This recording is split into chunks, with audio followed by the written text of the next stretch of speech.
Bonjour à toutes et à tous, bienvenue pour ce café WordPress numéro 2. Aujourd'hui, on va parler de sécurité, sécurisation de sites WordPress. On a 20 minutes devant nous pour parler de sécurité, alors on y va directement. Sécurité, pourquoi sécuriser son WordPress? Parce qu'il faut savoir que une grande partie du web aujourd'hui est alimentée avec des sites WordPress. C'est un CMS qui est beaucoup utilisé et forcément, si c'est beaucoup utilisé, c'est vraiment attractif pour les pirates. Il faut savoir aussi qu'il y a des failles qui existent comme sur d'autres outils évidemment, et que ces failles elles viennent essentiellement des plugins et des thèmes, et il faut absolument mettre les plugins et les thèmes à jour. On y reviendra après, mais c'est hyper important parce que les vulnérabilités existent, elles sont rapidement corrigées, mais si vous ne mettez pas à jour vos plugins et votre WordPress, ces vulnérabilités risquent d'être exploitées. Ce que vous risquez, c'est très simple. Vous risquez l'injection de virus sur votre site avec le risque de perte de données, d'être blacklisté à gauche et à droite, de perdre votre référencement. Le pire encore, c'est d'avoir des vols de données clients qui seraient accessibles pour d'autres pirates, d'avoir votre site remplacé carrément. Donc c'est déjà arrivé où j'ai dû intervenir sur des sites pour des gens qui appelaient au secours parce que leur site avait été remplacé par des images assez osées, assez porno, on va dire. Et ça permet aussi les piratages d'exploiter votre serveur pour aller envoyer des mails, et donc c'est pas cool. Et pourtant il y a pas mal de petites choses que vous pouvez faire à votre niveau et qui permettent de vous prémunir de tout ça. La première chose, la base, c'est votre connexion, votre URL en HTTPS. C'est hyper important de mettre un certificat de sécurité. Il y en a des gratuits comme Let's Encrypt. Vous pouvez très facilement mettre ça en place au niveau de votre hébergeur, et donc il y a des solutions gratuites. Donc aujourd'hui, c'est la norme et vous n'avez pas le choix, il faut passer au HTTPS.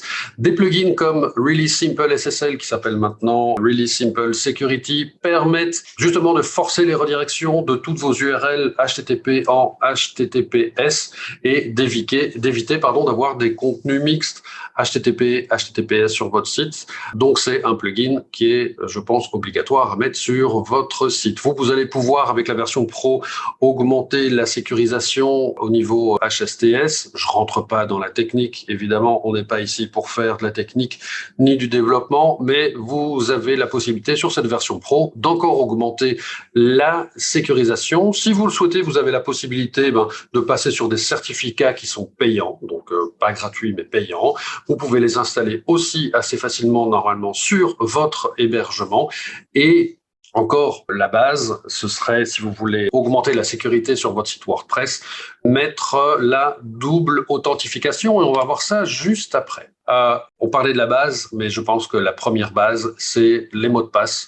Utilisez des mots de passe forts, évitez les mots de passe qui sont trop courts. Donc les mots de passe forts, c'est avec des caractères spéciaux, des chiffres, des lettres, etc. Donc évitez les mots de passe trop faciles à deviner, style admin 1, 2, 3. Vraiment, c'est le genre de truc à ne plus faire aujourd'hui. Si vous avez toujours le compte admin sur votre site WordPress d'installer, supprimez-le, créez votre compte à vous, parce que ce login admin, forcément, il va être utilisé par beaucoup de pirates pour essayer d'entrer sur votre site. Essayez aussi, si vous avez beaucoup de mots de passe, d'utiliser des outils qui vont centraliser vos mots de passe comme Bitwarden par exemple. Il y en a d'autres qui permettront de gérer pour vous les mots de passe forts, donc vous n'allez plus devoir les retenir. Il faudra juste retenir le mot de passe pour aller sur Bitwarden. C'est aussi un outil, et c'est pas le seul, à se synchroniser sur vos différents devices et même sur téléphone. Donc vous avez plus d'excuses maintenant si vous utilisez des passwords qui sont trop faibles. Double authentification, un cran plus loin, vous pouvez mettre donc la double authentification. Donc il faudra toujours un login et un mot de passe pour se connecter sur votre site, mais vous pouvez rajouter une sécurisation supplémentaire qui va soit vous envoyer sur votre mail un code unique et valable pendant X minutes, ou alors via une application, vous allez avoir un code unique que vous allez devoir rentrer sur votre site.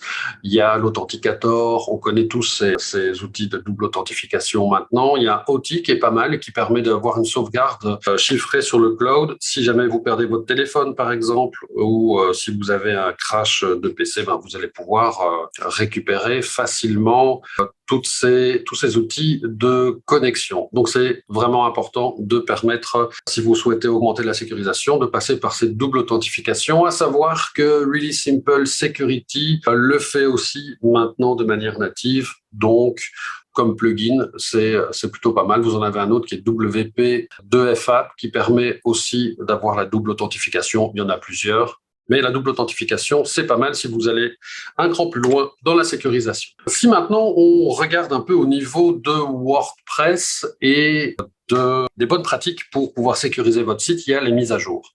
Il faut savoir que la très grande majorité des hacks qui se font sur WordPress, c'est via les plugins et via les thèmes. Donc, mettez à jour vos plugins, vos thèmes, parce qu'une faille qui est découverte, elle est exploitée pratiquement instantanément par tous les bots de pirates qui vont vouloir hacker des sites. Donc, essayez de faire vos mises à jour régulièrement, idéalement toutes les semaines, mais si vous pouvez le faire minimum une fois par mois, c'est l'essentiel. Vous pouvez activer les mises à jour automatiques pour WordPress pour les versions mineures. Pour les versions majeures, évidemment, vous faites un backup avant et puis vous faites la mise à jour du WordPress, donc du CMS WordPress. Concernant les plugins et les thèmes, faites-le, comme j'ai dit, au minimum une fois par semaine, voire une fois par mois, et faites-le plugin par plugin. Testez votre site pour voir si tout se passe bien.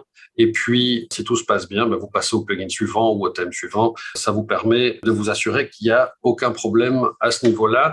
Il y a des plugins qui existent et qui vous permettent de gérer un peu mieux ces mises à jour, bien que ce soit pas très compliqué. Il y a Easy Manager qui permet d'avoir une granularité supplémentaire au niveau des mises à jour. Et puis, un autre plugin, j'ai pas mis ici, mais qui s'appelle Rollback. Si jamais vous avez un souci avec un plugin, il va pouvoir le détecter et il va pouvoir revenir en arrière, ou vous aussi, de votre propre chef, vous allez pouvoir revenir en arrière sur une version précédente en attendant que le plugin soit corrigé. Il faut savoir que de manière de manière à la base, WordPress va vérifier aussi que le plugin est bien compatible, mais plutôt au niveau technique, donc que le plugin soit bien compatible pour pouvoir faire sa mise à jour. Donc n'oubliez pas, les mises à jour, hyper important. L'accès à votre console d'administration se fait par WP Admin.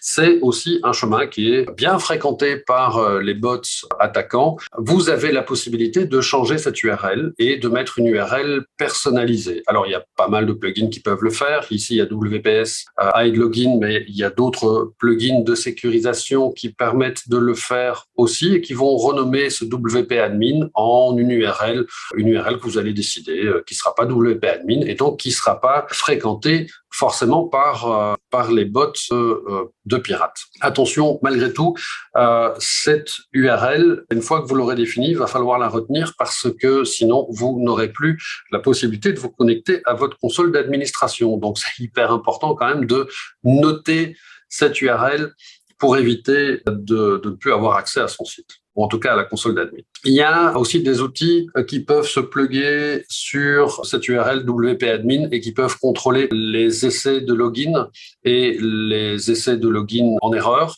et de limiter justement le nombre d'essais.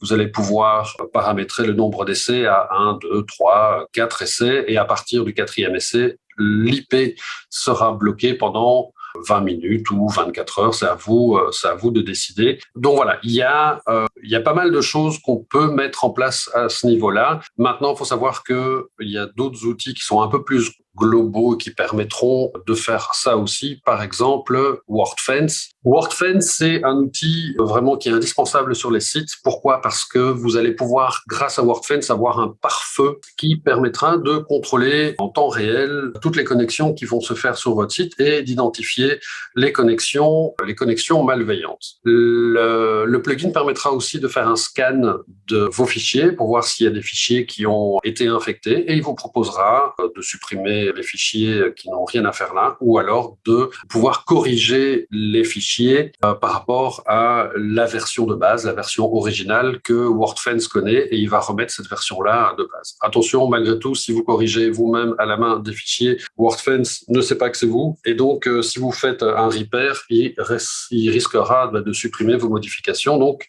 toujours utiliser ça avec précaution. WordFence permet aussi de détecter les brutes force et de limiter les brutes force à X tentatives. Donc, à partir du moment où il remarque que quelqu'un essaye d'accéder à votre site et qu'il y a trop de 404, donc trop de pages inexistantes ou des URL qui ne devraient pas être visitées, à partir de X tentatives, là aussi, le plugin pourra ban l'IP pendant X temps. Il faut savoir aussi quelque chose d'important, c'est que depuis l'avènement de l'intelligence artificielle, mais ça existait déjà avant, il y a beaucoup de trafic qui est généré avec des bots. Et donc, sur certains sites, on a 40, 50, voire parfois 70% de trafic de bots. Et là, votre serveur, il n'en peut plus. Donc, parfois, c'est intéressant de limiter le trafic à certains pays, surtout si vous avez une activité qui est très locale, qui ne se limite qu'à un pays, la Suisse, la Belgique, la France. Vous pouvez limiter le trafic des autres pays. Par exemple, vous pourriez limiter le trafic de l'Inde, des États-Unis, de la Chine, de la Russie, et interdire à ces IP-là de venir sur votre site. Alors vous allez me dire, oui, mais attention, les crawlers pour Google, Bing, etc. Oui, effectivement, mais l'outil va justement détecter que ce sont des crawlers qui sont pertinents, et donc ces IP-là, donc ces crawlers vont pouvoir continuer à visiter votre site pour forcément indexer votre site sur les moteurs de recherche. Une fois que votre site a été piraté, qu'est-ce qu'on fait? Eh bien, on peut installer des plugins comme GotMLS ou Malcare. Ces plugins, ils vont faire quoi? Ils vont aller scanner votre site, scanner les fichiers en profondeur. Ils vont aller détecter s'il y a des fichiers qui n'ont rien à faire là, un peu comme WordFence, mais parfois de manière un peu plus profonde. Ils vont pouvoir détecter s'il y a des backdoors, s'il y a eu des injections au niveau des fichiers, s'il y a des scripts qui sont là et qui n'ont rien à faire dans des fichiers tout à fait légitimes. Et ces outils vous permettront de corriger, de supprimer des fichiers, un peu comme WordFence pourrait le faire, mais de manière un peu plus granulaire et peut-être un peu plus profonde aussi. Attention, faux positif. De nouveau, si vous avez modifié des fichiers vous-même à la main, et ça c'est toujours risqué, vous risquez, en corrigeant les fichiers, de perdre vos modifications. Et puis parfois, il y a des fichiers des fichiers légitimes qui sont diagnostiqués comme vérolés. Et donc faites toujours attention en utilisant ce type d'outils parce que vous risquez de supprimer des fichiers qui sont importants. Donc à utiliser avec précaution, et si vous ne savez pas, eh bien, vous demandez à la personne un peu plus technique qui s'occupe de votre site. On va un cran plus loin avec quelque chose qui est super important, c'est les backups et la règle d'or 3-2-1.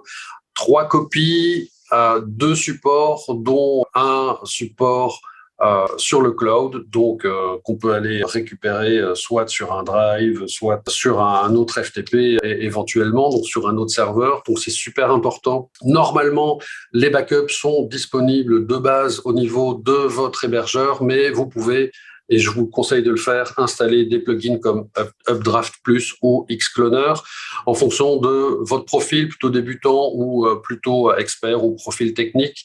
C'est des outils qui vous permettront de planifier des backups et de pouvoir revenir en arrière si jamais c'est nécessaire parce que le site éventuellement ne serait plus récupérable, et donc ça fera un backup des fichiers, ça fera un backup de la base de données et vous pourrez normalement et assez simplement pouvoir réinstaller tout ça. Updraft Plus, il est peut-être un peu plus simple. Xcloner, il est un peu plus technique.